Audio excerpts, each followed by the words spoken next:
Apéndices 3. V. y Lenin. La teoría de la renta. El señor Bulgakov no ha entendido en lo absoluto la teoría marxista de la renta.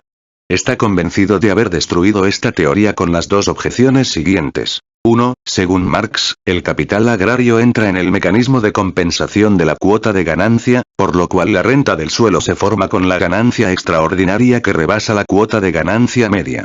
Esto es falso, a juicio de Bulgakov, ya que el monopolio de la propiedad territorial destruye la libre concurrencia, sin la cual no puede concebirse el proceso de compensación de la cuota de ganancia. 2. La renta absoluta constituye solo una modalidad de la renta diferencial y es falso distinguirla de esta. Esta distinción responde a una interpretación doble y totalmente arbitraria del mismo hecho, la posesión monopolista de uno de los factores de la producción. El señor Bulgakov está tan firmemente convencido de la fuerza palmaria de sus argumentos, que no puede contenerse y lanza contra Marx un torrente de crudas expresiones, tales como petitio principii, ausencia de todo marxismo, fetichismo lógico, incapacidad para respetar el libre vuelo del pensamiento, etc. Ahora bien, sus dos argumentos se basan en un error bastante tosco. La misma simplificación unilateral del tema que lleva a Bulgakov a elevar un caso entre los muchos casos posibles, el descenso de la productividad de las inversiones adicionales de capital, a ley universal, a la ley del rendimiento decreciente de la tierra, le desvía ante el problema que nos ocupa a manejar sin asomo de sentido crítico el concepto de monopolio, atribuyendo también a este concepto una especie de universalidad y confundiendo así las consecuencias que en la organización capitalista de la agricultura se derivan, de una parte, de la limitación de la superficie de tierras y, de otra parte, de la propiedad privada sobre el suelo. Son, sin embargo, cosas completamente distintas. Expliquemos esto. Condición previa, aunque no fuente, del nacimiento de la renta del suelo, escribe Bulgakov, es lo mismo que hace posible también la monopolización de la tierra, a saber, la limitación de las fuerzas productivas del suelo y la necesidad sin cesar creciente que el hombre siente de ellas. 1. p. 90. Donde dice limitación de las fuerzas productivas del suelo debiera decir limitación de la superficie de tierras. La limitación de las fuerzas productivas del suelo se reduce, como ya se ha dicho, a la limitación de la técnica y de las fuerzas productivas en un momento dado. La limitación de la superficie de tierras se halla condicionada efectivamente, en la sociedad capitalista, por la monopolización de la tierra, pero no de la tierra como objeto del derecho de propiedad, sino como objeto de explotación económica. La premisa de la organización capitalista de la agricultura lleva implícita necesariamente la premisa de que la tierra toda se halla repartida entre distintas explotaciones privadas, pero no, ni mucho menos, la de que toda la tierra es propiedad privada de estos agricultores o de otras personas o propiedad privada en general. El monopolio de la propiedad territorial basado en el derecho de propiedad y el monopolio de la explotación económica de la tierra son no solo lógicamente, sino también desde un punto de vista histórico, dos cosas perfectamente distintas.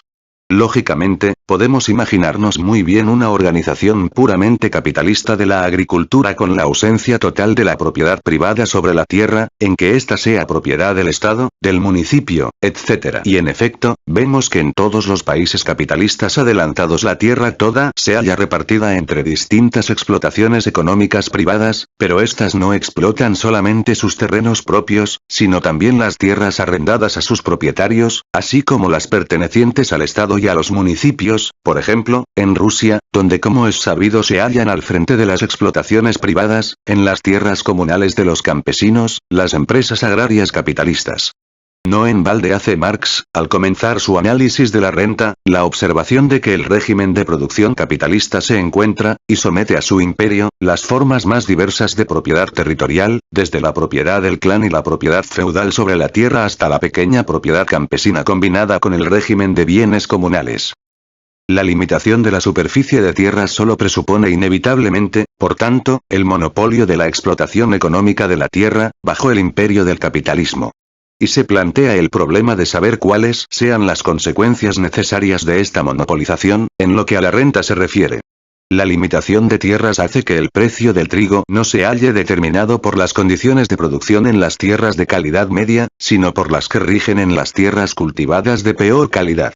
Este precio del trigo reembolsa al farmer, igual empresario capitalista en la agricultura, sus gastos de producción y le rinde la ganancia media sobre su capital.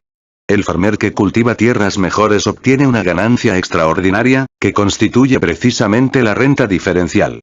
El problema de si existe o no propiedad privada sobre la tierra no guarda relación alguna con el problema de la formación de la renta diferencial, que es inevitable en la agricultura capitalista, aun tratándose de tierras municipales, del Estado o sin dueño. La única consecuencia de la limitación de tierras, bajo el capitalismo, es la creación de una renta diferencial como consecuencia de la distinta productividad de las diversas inversiones de capital. El señor Bulgakov ve una segunda consecuencia en la eliminación de la libre competencia en la agricultura y entiende que la ausencia de esta libertad impide al capital agrícola participar en la formación de la ganancia media. Trátase de una confusión manifiesta del problema de la explotación económica de la tierra con el problema del derecho de propiedad sobre ella. Del hecho de la limitación de tierras, independientemente del hecho de que exista o no un régimen de propiedad privada sobre el suelo, solo se sigue lógicamente una consecuencia. La ocupación de toda la tierra por agricultores capitalistas, pero en modo alguno la necesidad de cualquier limitación del régimen de libre competencia entre ellos. La limitación de tierras es un fenómeno general que imprime inevitablemente su fisonomía a toda agricultura capitalista. Además, la historia viene a confirmar de un modo muy claro que es lógicamente insostenible la confusión de estas dos cosas distintas. No queremos hablar de Inglaterra, donde la separación entre la propiedad territorial y la explotación económica de la tierra es evidente, donde la libre competencia entre los farmers es casi ilimitada y el empleo en la agricultura del capital creado en el comercio y en la industria adoptaba y sigue adoptando las más amplias proporciones. Pero también en los demás países capitalistas, en todos ellos, se desarrolla, contra el parecer de Bulgakov, quien, siguiendo al señor Struve, intenta en vano considerar la renta inglesa como un fenómeno peculiar y exclusivo, exactamente el mismo proceso de separación entre la propiedad territorial y la explotación económica de la tierra, aunque bajo las formas más diversas, arrendamiento, hipoteca. El señor Bulgakov pasa por alto este proceso, insistentemente destacado por Marx, porque los árboles le impiden, al parecer, ver el bosque. En todos los países europeos observamos que después de abolirse la servidumbre se produce la destrucción del régimen feudal de propiedad de la tierra, la movilización de la propiedad territorial, la penetración del capital comercial e industrial en la agricultura, el aumento de los contratos de arriendo y de las deudas hipotecarias. También en Rusia, a pesar de ser este el país en que quedan en pie más restos del régimen de servidumbre, se advierte después de la reforma 1861 una corriente progresiva de compras de tierras por parte de los campesinos, funcionarios y comerciantes, un aumento del arriendo de tierras privadas, del Estado y los municipios, etcétera, etcétera. ¿Qué demuestran todos estos fenómenos? El nacimiento de la libre competencia en la agricultura, a pesar del monopolio de la propiedad privada y sin perjuicio de las formas infinitamente diversas que adopta esta propiedad. Al presente, todo poseedor de capital puede, en cualquier país capitalista, invertir su capital en la agricultura, mediante compra o arriendo de tierras, con la misma o casi la misma facilidad que en una rama cualquiera comercial o industrial. En su objeción contra la teoría marxista de la renta diferencial, el señor Bulgakov señala que todas estas diferencias, las diferencias en cuanto a las condiciones de producción de los productos agrícolas son contradictorias y pueden subrayado por nosotros. Anularse mutuamente. La distancia puede ser contrarrestada, como señalaba ya Robertus, por la fertilidad, y la fertilidad desigual puede resultar compensada por una producción intensiva en zonas más fértiles. 1, p. 81. Desgraciadamente, nuestro riguroso erudito se olvida de que Marx registra este hecho y ha sabido valorarlo de un modo menos unilateral. Es evidente, asimismo, escribe Marx, que estas dos causas distintas de la renta diferencial, la fertilidad y la situación, pueden actuar en sentido opuesto. Una tierra puede estar muy bien situada y ser muy poco fértil, y viceversa. Esta circunstancia es importante, pues explica por qué para roturar las tierras de un país dado se puede proceder empezando por las tierras mejores y pasando luego a las peores, o al revés. Por último, es evidente que los progresos de la producción social en general ejercen, de una parte, una acción niveladora sobre la situación como fuente de una renta diferencial, al crear mercados locales y modificar el factor situación mediante el fomento de los medios de comunicación y de transporte, mientras, de otra parte, se acentúan las diferencias entre las situaciones locales de las tierras mediante la separación que se establece entre la agricultura y la industria y la creación de grandes centros de producción, por un lado, y por otro el relativo aislamiento del campo. El capital. 3. Es decir, que mientras el señor Bulgakov repite con aire triunfador una referencia desde hace mucho tiempo conocida a la posibilidad de una mutua anulación de las diferencias, Marx plantea el problema ulterior de la transformación de esta posibilidad en una realidad y muestra que al lado de los efectos niveladores se imponen también efectos diferenciales. El resultado final de los efectos contradictorios entre sí consiste, como todo el mundo sabe, en la existencia en todos los países y en todas partes de enormes diferencias entre las tierras en cuanto a fertilidad y situación. La objeción del señor Bulgakov solo prueba una cosa: la absoluta superficialidad de sus observaciones. El concepto de la última y menos productiva inversión de trabajo y capital, sigue objetando el señor Bulgakov, es empleado con la misma ausencia de sentido crítico por Ricardo y por Marx. Es fácil darse cuenta de la arbitrariedad que se desliza con este concepto. Supongamos que se inviertan en la tierra L0 A de capital, de tal modo que cada A sucesiva se caracterice por su decreciente productividad. El producto total de la tierra será A. Evidentemente, la productividad media de cada A será igual a sobre 10. Y el precio, considerando el capital en conjunto como un todo, se determinará precisamente por esta su productividad media 1, p. 82. Lo evidente es, por el contrario, digamos replicando a esto, que el señor Bulgakov, llevado de sus frases grandilocuentes sobre la limitación de las fuerzas productivas de la tierra, pasa por alto una pequeñez: la limitación de la tierra misma.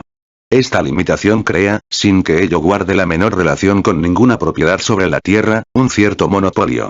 En efecto, como toda la tierra se halla ocupada por agricultores y existe demanda para todo el trigo producido en la tierra toda, aun en los terrenos de peor calidad y más alejados del mercado, es evidente que el precio del trigo se determina por el precio de producción en las tierras peores, o por el precio de producción con la última y menos productiva inversión de capital. La productividad media de Bulgakov es aritmética vacua, ya que la formación efectiva de este promedio tropieza con el obstáculo de la limitación de las tierras.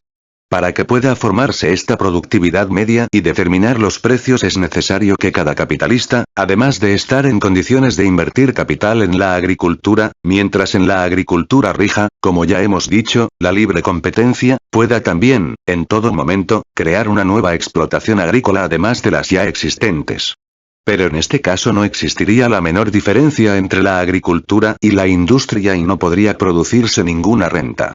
Y es precisamente la limitación de las tierras lo que impide que así suceda. Prosigamos.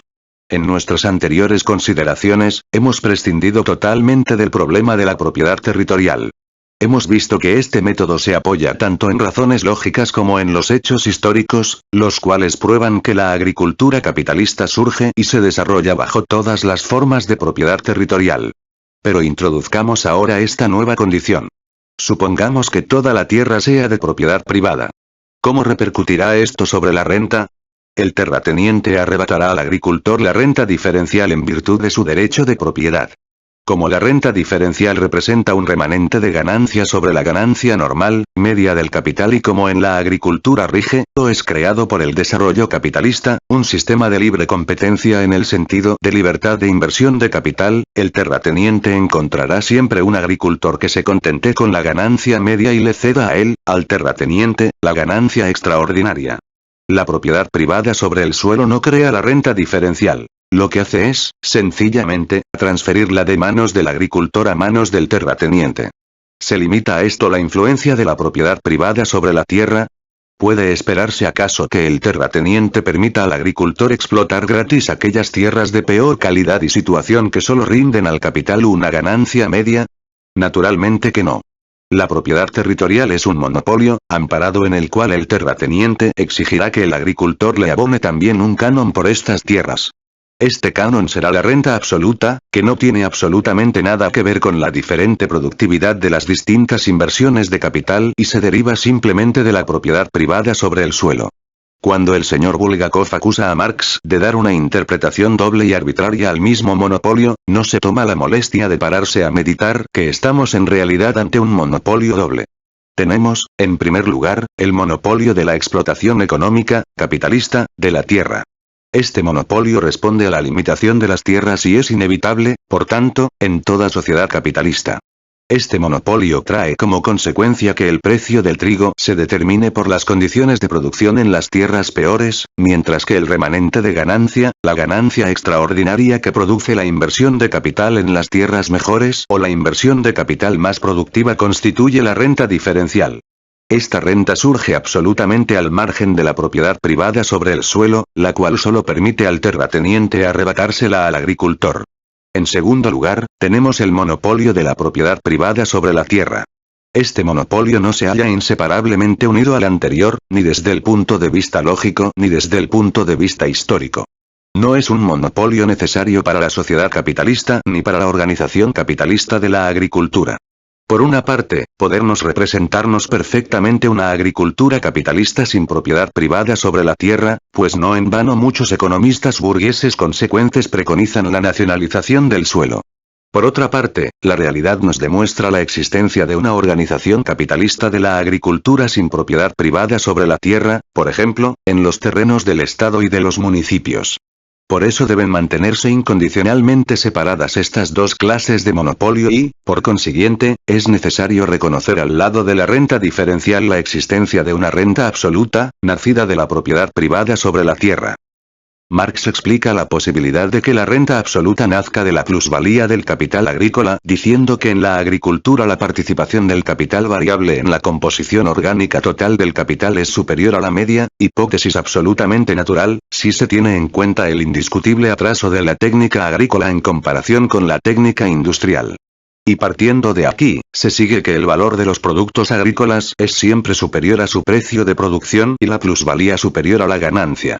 El monopolio de la propiedad privada sobre la tierra impide, sin embargo, que este remanente entre en su totalidad en el proceso de compensación de la ganancia, y la renta absoluta nace de este remanente. El señor Bulgakov, muy descontento con esta explicación, exclama: ¿qué es esta plusvalía que puede bastar o no bastar para cubrir una posible demanda, como si se tratase de lienzo, algodón u otra mercancía cualquiera? Ante todo, no es ninguna cosa material, sino un concepto que expresa determinadas relaciones sociales de producción. 1, p. 105. Esta contraposición entre cosas materiales y conceptos constituye un ejemplo plástico de ese escolasticismo que hoy gustan algunos de invocar presentándolo como crítica. ¿Qué importancia tendría el concepto de la participación en el producto social si no correspondiesen a él determinadas cosas materiales? La plusvalía representa el equivalente en dinero del producto sobrante, consistente en una determinada cantidad de lienzo, algodón, trigo y otras mercancías cualesquiera. Claro está que lo de determinada no debe entenderse en el sentido de que la ciencia pueda determinar concretamente esta participación, sino en el sentido de que se conocen las condiciones que determinan en general la magnitud de ella. En la agricultura, el producto sobrante es, en proporción al capital, mayor que en otras ramas industriales, y este remanente puede, naturalmente, bastar o no bastar para cubrir la demanda por parte del terrateniente monopolista.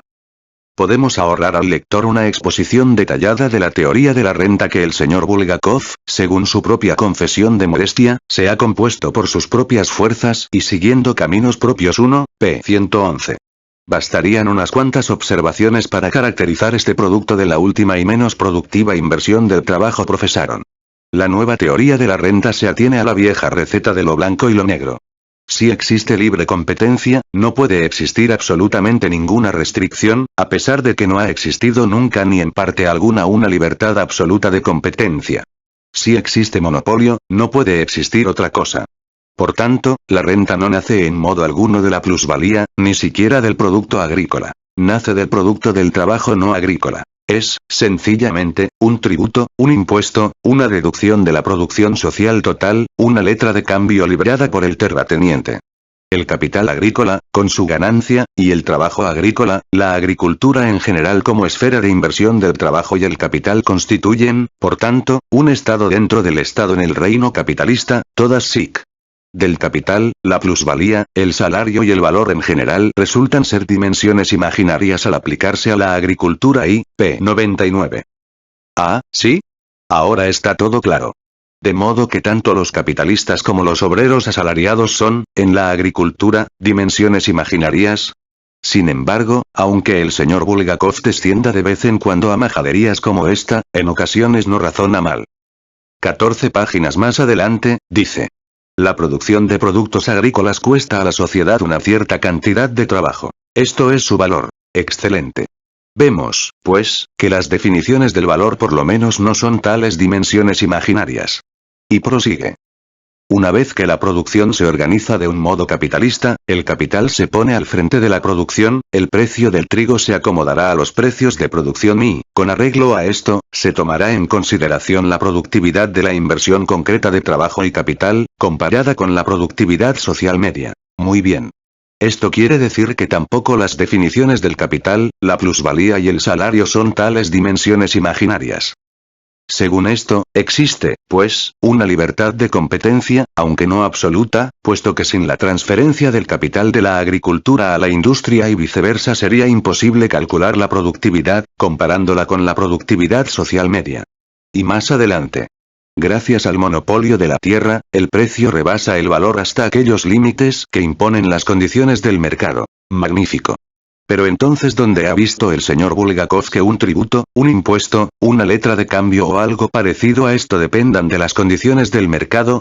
Si el precio aumenta, a consecuencia del monopolio, hasta alcanzar los límites que le trazan las condiciones del mercado, toda la diferencia entre la nueva teoría de la renta y la antigua se reduce a que el camino propio seguido por el autor se basa en el desconocimiento de la diferencia existente, de una parte, entre lo que significa la limitación de las tierras y lo que representa la propiedad privada sobre el suelo y, de otra parte, de la conexión entre el concepto de monopolio y el concepto de la última y menos productiva inversión de trabajo y capital. Por eso no es sorprendente que el señor Bulgakov, 7 páginas más allá, 1, p. 120, vuelva a olvidarse de su teoría para perderse en consideraciones sobre el modo de distribución de este producto agrícola entre los terratenientes, los agricultores capitalistas y los obreros agrícolas. Es, verdaderamente, una manera brillante de coronar una crítica brillante. Un resultado destacado de la nueva teoría bulgakoviana de la renta, que ha venido a enriquecer a la ciencia de la economía política. V. I. Lenin. Capítulo 2 de la obra El problema agrario y los críticos de Marx, escrito en el segundo semestre de 1901 y publicado en la revista Saria, diciembre de 1901.